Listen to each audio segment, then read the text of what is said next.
Bonsoir à toutes et à tous et bienvenue dans votre émission Débat politique sur WADES TV. Ce soir, nous parlons encore du Burkina Faso où un modèle de développement endogène attire désormais l'attention du continent. En visite officielle, le président burundais Evariste Ndayishimiye, également président en exercice de l'Union africaine, a salué une initiative qu'il juge inspirante et instruisante, l'agence Faso Mebo. Derrière cette dynamique, une vision portée par le capitaine Ibrahim Traoré qui fait du construire par nous-mêmes un pilier stratégique de souveraineté.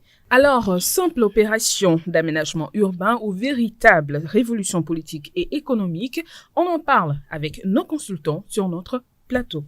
Bonsoir Amen Sigla et bienvenue à vous. Bonsoir Martial et bonsoir peuple burkinabé. Bonsoir Yannick. Et bonsoir Martial et bonsoir à tous ceux qui nous suivent depuis Ouaga et ses alentours. Bonsoir. Alors, sans transition, la première question, elle est pour vous, Yannick Kwame. Le président en exercice de l'Union africaine a choisi de visiter un chantier de production de pavés pendant son séjour officiel au Burkina Faso.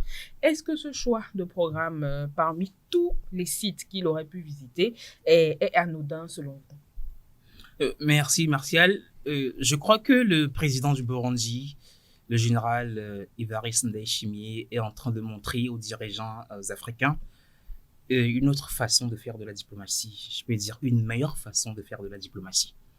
En dehors des costumes 3 pièces, des costumes cravates 3 pièces, de la visite des palais présidentiels luxueux, des discours protocolaires, des cérémonies protocolaires, de longs discours à n'en plus finir, avec la nécessité pour l'Afrique de se réapproprier ses valeurs, de reconquérir sa vraie indépendance, pour au final ne rien faire. Il faut plutôt opter pour une approche beaucoup plus pragmatique, beaucoup plus réaliste et beaucoup plus efficace. Alors, étant en visite officielle au Burkina Faso, le président Ndayishimiye a fait le choix de visiter. Il a visité 2 sites déjà pour commencer. Il a visité le boulevard Thomas Sankara, qui est complètement en train d'être rénové, et le site, c'est un site de production de pavés. Alors, la visite de ce site, selon moi, renvoie un message clair à toute l'Afrique. Et ce message n'est autre que ce que le Burkina Faso est en train de faire est un modèle qui marche et c'est un modèle qu'il faut suivre. Vous savez, la visite de ce site n'est pas du tout anodine. On est en train de parler d'un site de production de pavés. On n'est pas en train de parler d'un projet grandeur nature financé par des bailleurs de fonds internationaux ou bien encore des projets appartenant à des multinationales étrangères. Non. On est en train de parler d'un site où les Burkinabés se sont constitués en équipe, travaillent avec leurs propres ressources locales, leurs mains, leur savoir-faire, leurs outils, que ce soit rudimentaire ou pas, ils sont là, fiers, ils sont en train de travailler, de fabriquer des pavés avec lesquels ils vont construire leur pays. Et ça, Martial, c'est un signal vraiment fort.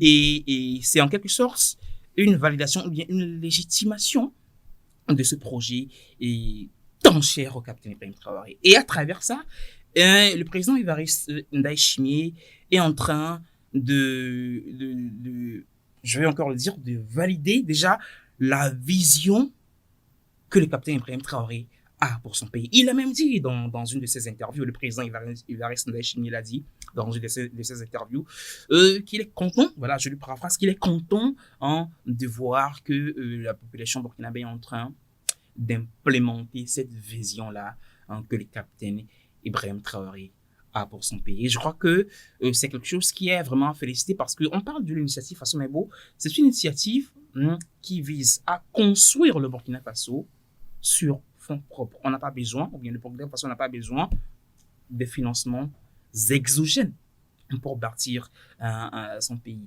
Le pays a juste besoin de ses fils, de ses filles, de mobiliser ses ressources vraiment et de mettre ce pays-là sur les rails du développement. Merci beaucoup, Yannick Kwame, pour cette belle entame. Amen Segla, je suis à vous. Le président en exercice de l'Union africaine a visité l'agence Fasemodo. Le lieu est produit des pavés. Est-ce que vous pensez que cette visite-là est anodine parmi tous les sites qu'il aurait pu visiter au Burkina Faso? Merci beaucoup, Martial. D'abord, ce n'est pas la première fois que le président burundais met pied au Burkina Faso. Et si j'ai bonne mémoire, en juillet 2025, il était là. Et sauf qu'à l'époque, c'était une mission de l'Union africaine. En ce moment-là, il n'était même pas le président en exercice de l'Union africaine parce qu'il a pris cette fonction en février dernier. Donc, et cette visite s'inscrit pas seulement dans le cadre de l'Union africaine, mais il est venu en tant que chef d'État qui veut voir comment le Burkina est en train de se construire.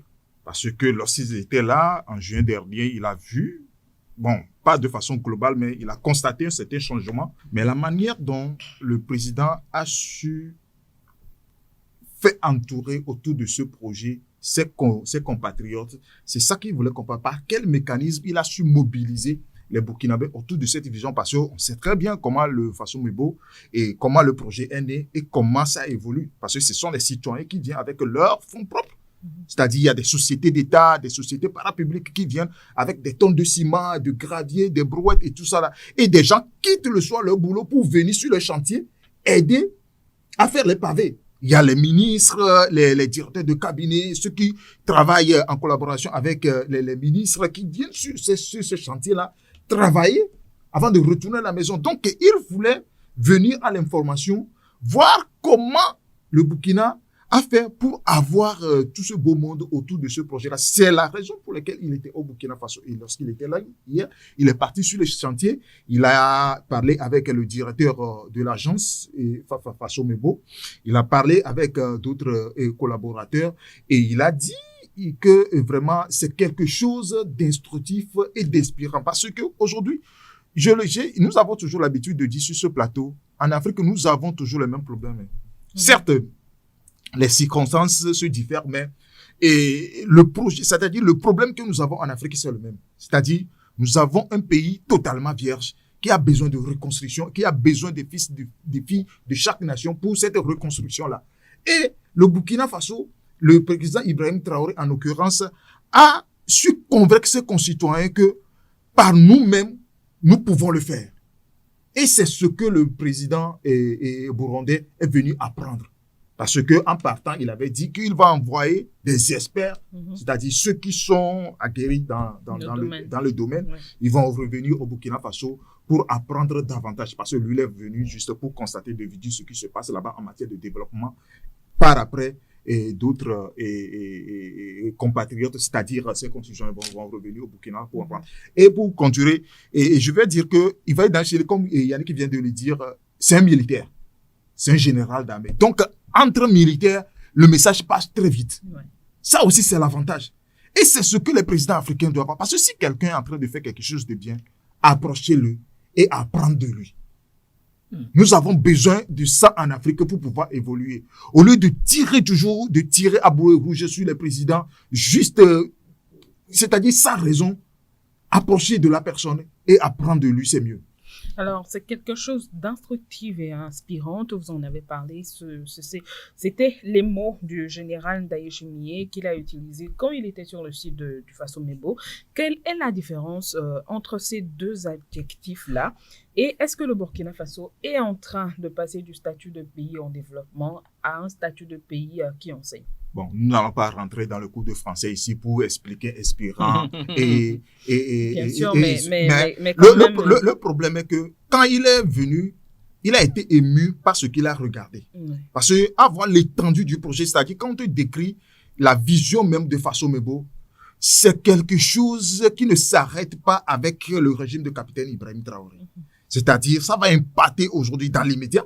Parce que avoir des bonnes routes avec les fonds propres, acheter les engins pour cette construction, former les ingénieurs en la matière pour que le travail soit vraiment fluide, laisser ces entreprises étrangères qui viennent aussi à coups de milliards pour un peu de projets dont les résultats aussi ne sont pas à la hauteur de ce qu'on dépense. Catastrophique. Voilà. Et tout ça là, le capitaine Ibrahim Traoré dit que non, il ne veut plus continuer sur cette trajectoire, mais il voulait mettre quelque chose de nouveau en place en faisant entourer de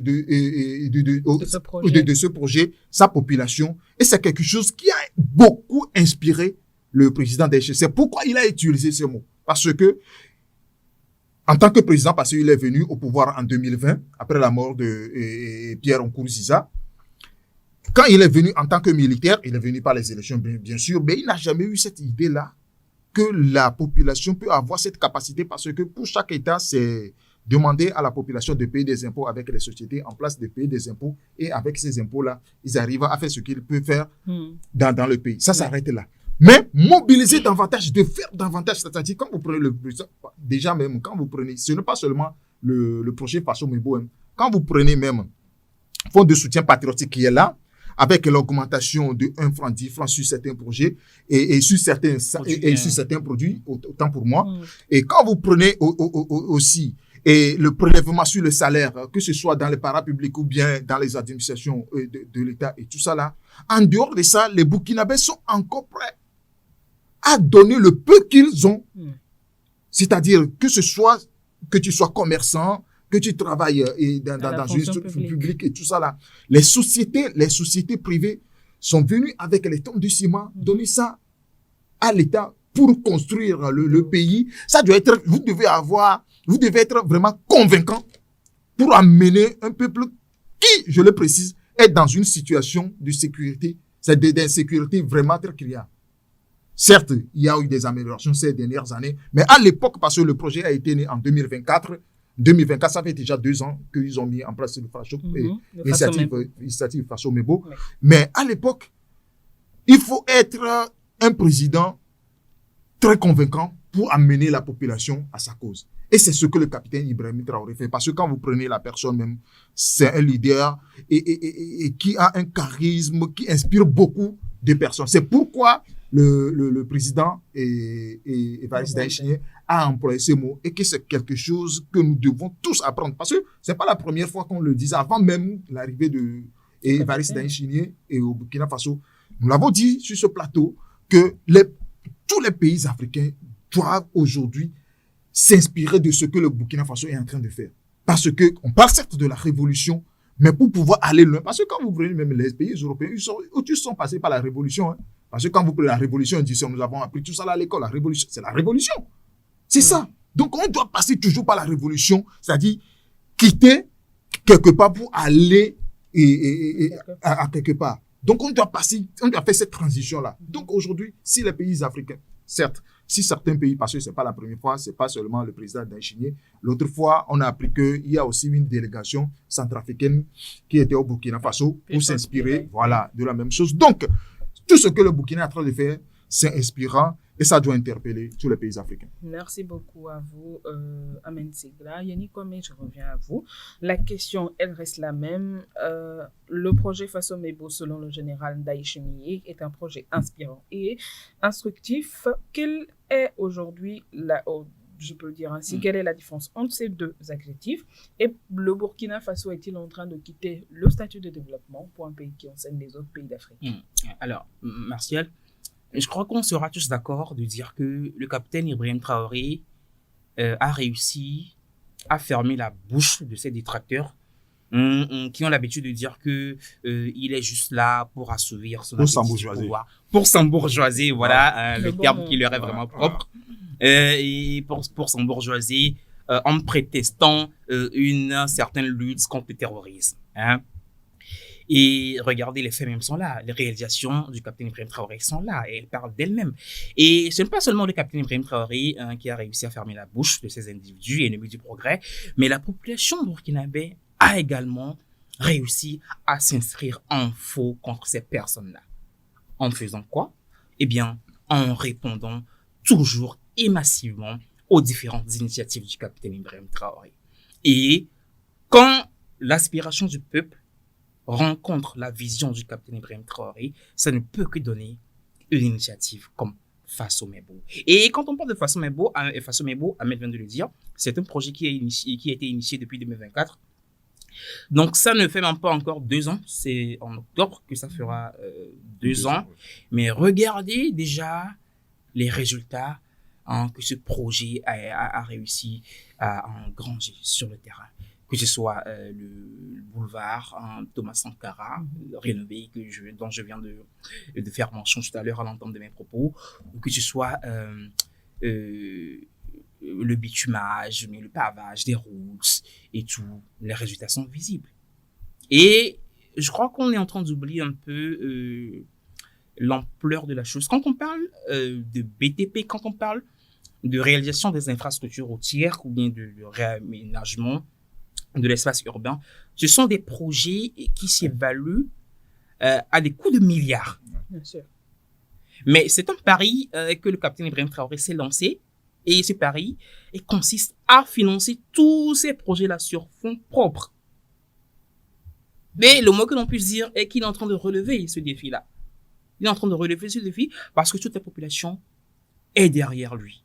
Et heureusement que le président burundais est là sur le terrain, il est en train de constater par lui-même ses faits, et il sera à même, quand ça serait le cas, de défendre ce qu'il a vu, si besoin, de leur faire un schéma, je vais parler de toujours ces détracteurs-là, de leur faire un schéma par rapport à ce qui se passe réellement au Burkina Faso en termes de développement. Et ça ne peut qu'être inspirant. Inspirant, ça je vois. Inspiré parce que ce n'est pas facile, d'accord, Amel vient de le dire, de convaincre, de mobiliser toute une population derrière soi. Parce que quand on parle de Faso Mebo, j'ai mentionné tout à l'heure ce que ça coûte en termes de valeur, en termes de prix. Et le pari, c'est quoi? C'est de financer tout cela par fonds propres. Et cela nécessite l'élan de solidarité de tout le monde, l'élan patriotique de tout le Burkinabé. Eh bien, plus des centaines de millions de francs CFA ont été faits par les Burkinabés.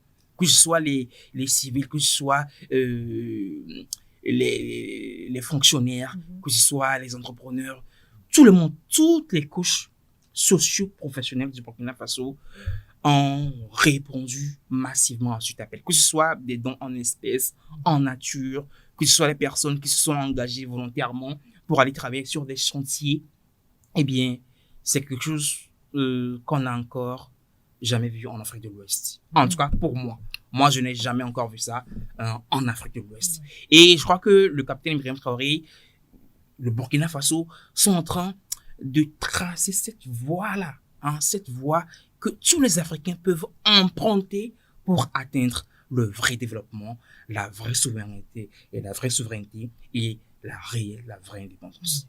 Alors, au nom de cette visite, le président burundais a immédiatement établi un parallèle avec son propre programme national de travaux communautaires. Est-ce que cela signifie aujourd'hui que le modèle Faso Mebo parle à des réalités africaines partagées et que Ouagadougou a trouvé ce langage-là qui fédère les autres pays du continent et dont ils peuvent s'inspirer? Tout à fait. Vous savez, l'Afrique a besoin de développement. L'Afrique, si je dois emprunter les mots très chers à Amen, que l'Afrique est un terrain vierge, d'accord? Tout est à refaire. Et tous les Africains, ou bien tous les pays africains, ont besoin de se reconstruire, que ce soit en ce qui concerne les infrastructures de toute nature, que ce soit, eh bien, il va falloir que ces Africains-là fassent le travail eux-mêmes. L'Afrique fasse le travail, l'Afrique doit faire ce travail-là elle-même.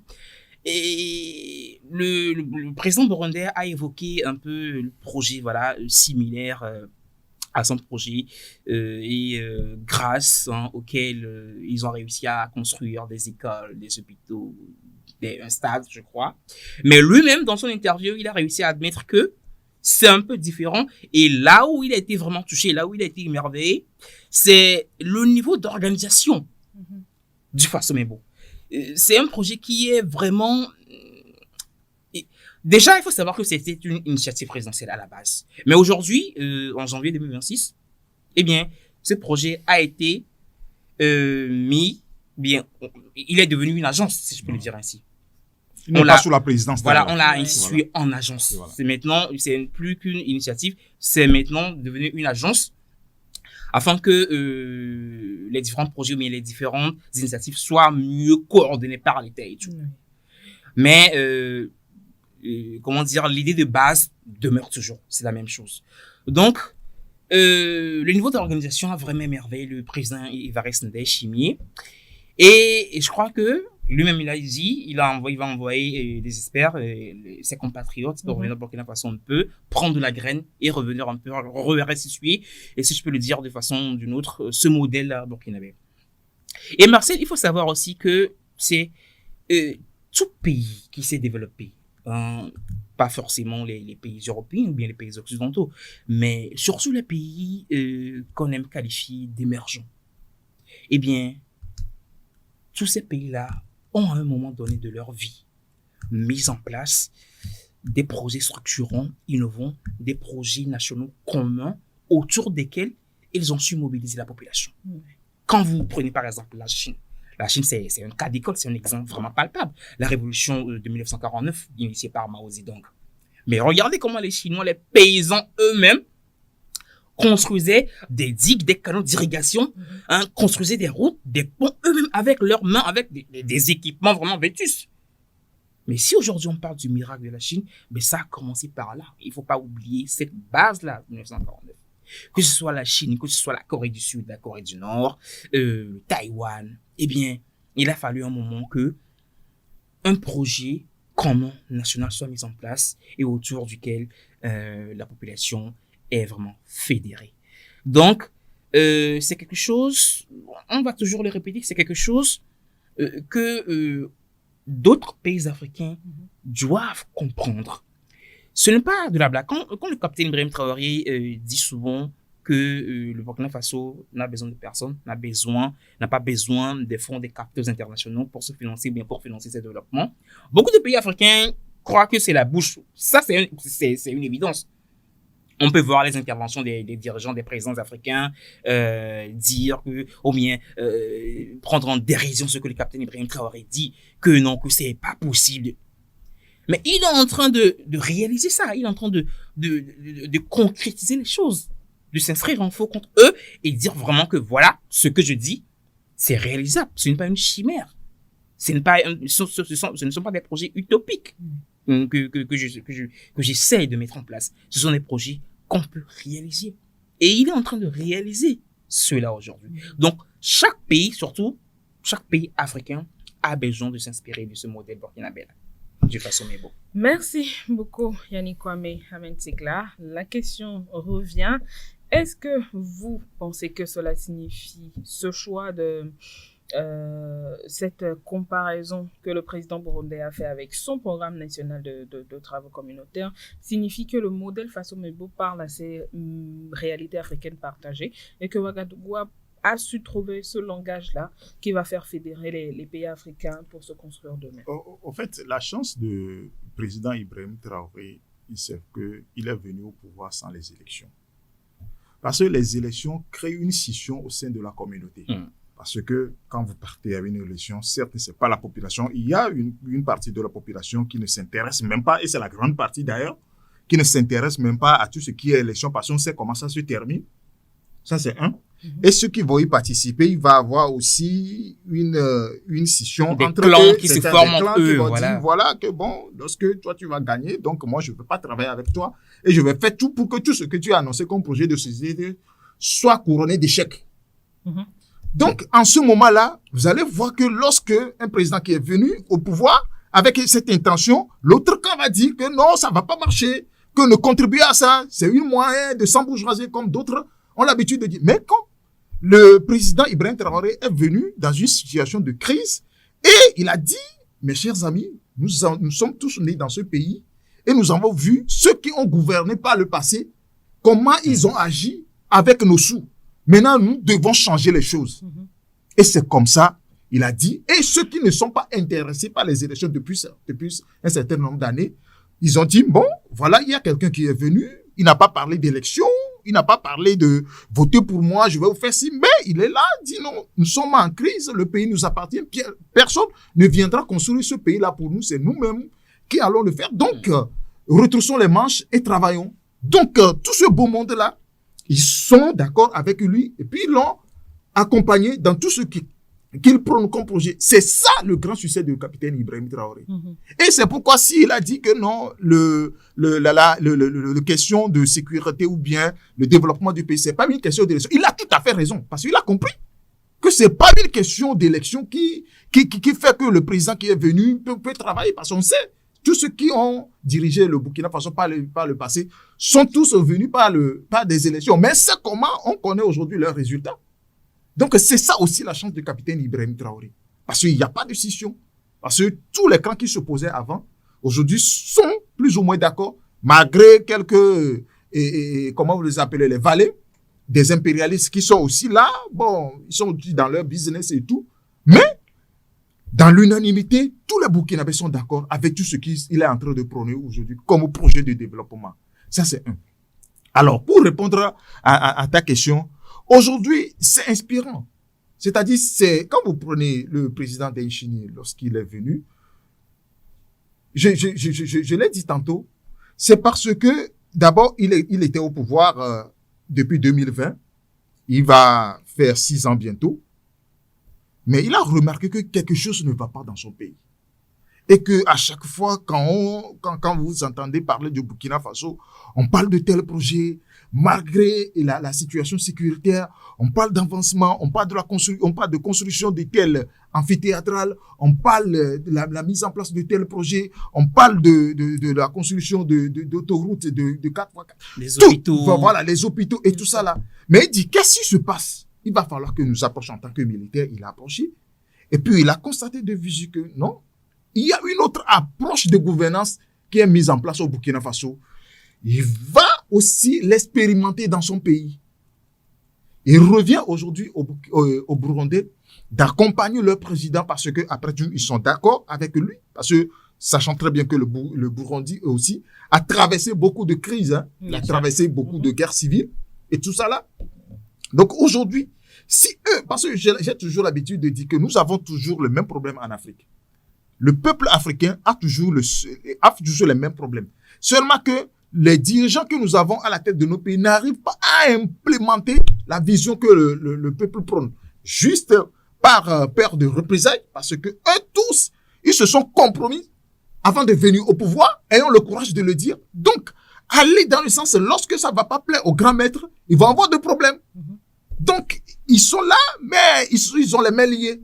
Le capitaine Ibrahim Traoré l'a dit l'autre fois, qu'il y a certains présidents en Afrique de l'Ouest qui l'ont abordé que ce que tu es en train de faire, c'est très bon, mais nous ne pouvons pas le faire chez nous.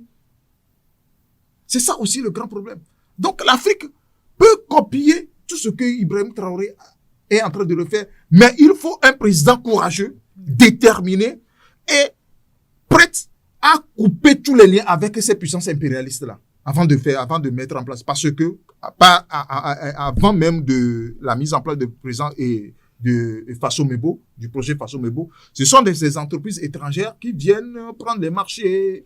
Et en ce qui concerne les roustes, les projets d'infrastructure et tout ça là, ce sont ces entreprises-là qui viennent prendre ces marchés-là. Mais aujourd'hui, ces entreprises et ces marchés-là sont confiés aux entreprises nationales. D'accord? Donc, c'est ça aussi l'innovation, parce que c'est ça qui va faire que le pays sera développé. Une entreprise nationale qui a pris ce genre de projet, il va encore investir dans le pays. Quand vous ne donnez pas la chance à ces entreprises-là, ils vont trouver ça où? Si un jeune entrepreneur qui veut s'implanter dans son pays n'a pas trouvé de marché, vous pensez que c'est ailleurs il va aller trouver le marché? Donc, c'est ça aussi. Si nous voulons que nos pays soient un jour développés, nous devons commencer par le peu que nous avons. Alors, merci beaucoup, Amen Segla. Nous sommes presque arrivés à la fin de notre émission. Cette dernière question pour clôturer. Est-ce que aujourd'hui, cette visite du président burundais sur le site du Faso-Mebo et comment le président s'en inspire pour son pays change la perception du Burkina Faso sur la scène africaine? La perception du Burkina Faso a depuis changé. Seulement que certains présidents n'ont pas ce courage d'aborder les autorités burkinabées pour voir comment les choses se passent réellement sur le terrain. Ils ont préféré aller sur France 24 pour suivre les nouvelles là-bas, pour tirer leurs conclusions, au lieu d'aller sur le terrain pour voir. Parce que nous sommes tous des frères en Afrique. Hein.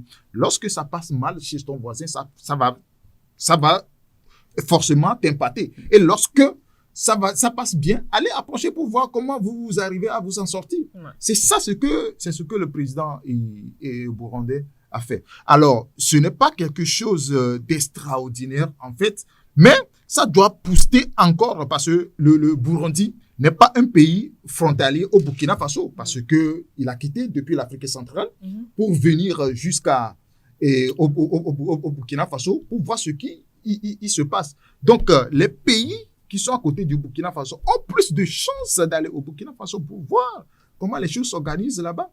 Et d'une manière ou d'une autre, essayer aussi de l'implanter chez lui. Parce que je viens de le dire tantôt que la chance de capitaine Ibrahim Traoré, c'est parce qu'il est venu en tant que militaire et jeune, qui comprend très bien la situation que vive son pays.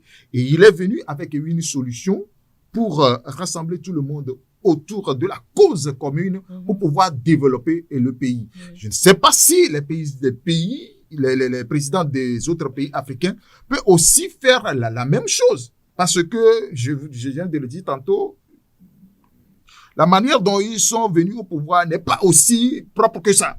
D'accord? Ils ne sont pas tous dans les mêmes choses là. Mais bon, certains parmi eux, vraiment, ça pose problème. Yeah. Donc, c'est difficile aujourd'hui pour leur population, déjà, de leur faire confiance à ce point. Certes, ils peuvent collecter les impôts et mettre en place certains projets. Mais aller au-delà comme ça, ça se passe au Burkina Faso, ce serait un peu difficile. Mais on ne sait jamais, lorsqu'ils vont commencer par côtoyer l'AES, en l'occurrence le Burkina Faso, et aussi vont commencer par changer leur comportement, leur manière d'agir en matière de gestion de la chose publique. Je pense que la confiance perdue va revenir à leur population. Merci beaucoup, Amen Segla, Yannick Kwame. Dernière ligne droite de notre émission. Est-ce que aujourd'hui cette visite du président burundais change de la perception du Burkina Faso sur la scène africaine? Mais depuis que le capitaine Ibrahim Traoré est arrivé au pouvoir, Martial, eh bien, on constate une nette amélioration dans la façon dont la chose publique est en train de gérer au Burkina Faso et avec les résultats que ça entraîne sur le terrain. Et aujourd'hui, je n'invente rien, tu le sais très bien. Tous les voyants sont ouverts pour le Burkina Faso, que ce soit dans l'économie, en finance, même que ce soit sur le plan de la sécurité. Aujourd'hui, le Burkina Faso est redevenu ce pays attractif-là qu'il a toujours été. Et même les partenaires techniques, les partenaires commerciaux, les différents partenaires, sont en train de renouveler, de réitérer leur confiance, leur collaboration avec le Burkina Faso. Et ça, ce n'est pas rien.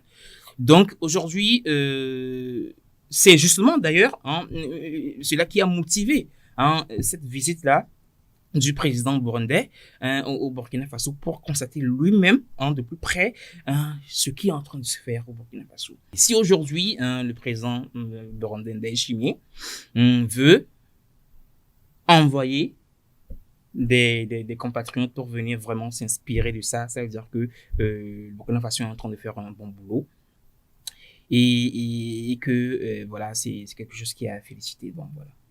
Merci beaucoup Yannick Kwame, merci beaucoup Amen Segla.